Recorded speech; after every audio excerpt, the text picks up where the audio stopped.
As day broke in New York City, winds gusted and a steady rain began to fall. Trees and shrubs shuddered in the wind, traffic lights swang from overhead lines, and street signs rattled with every passing gust. New Yorkers, though, were undeterred. Despite warnings to stay indoors and off the streets, plenty of pedestrians and their pets donned foul weather gear and braved the elements, at least during the morning hours. Some said they weren't worried. For relatives, not for me.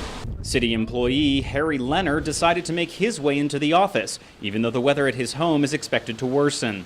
Well, we're concerned because I'm on the south shore of Long Island, and supposed to be 6 to 8 foot swells, which will probably bury us in water. At this hotel, a group of teenagers in town for a school competition seemed delighted to be stranded in the storm. I mean, we're missing a couple of tests, so we're not sweating it too much. But as the day wore on, the skies began to darken and the winds picked up speed. Off New York's Manhattan Island, the Hudson River churned and beat against a pier, normally packed with commuters and tourists. With subways and schools closed, onlookers gathered at the city's parks to watch the storm make its way inland as water began creeping up pathways and lapping the banks of the East River.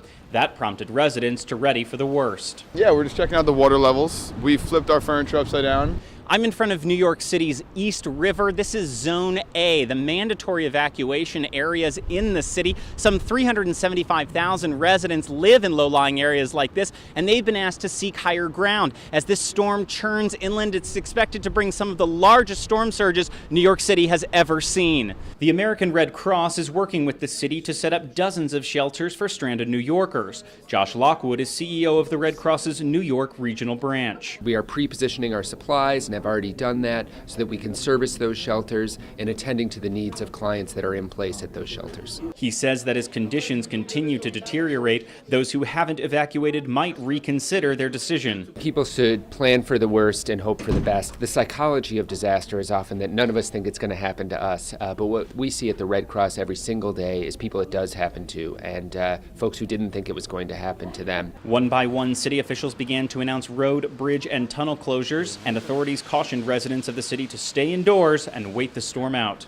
Stephen Fee, Channel News Asia, New York.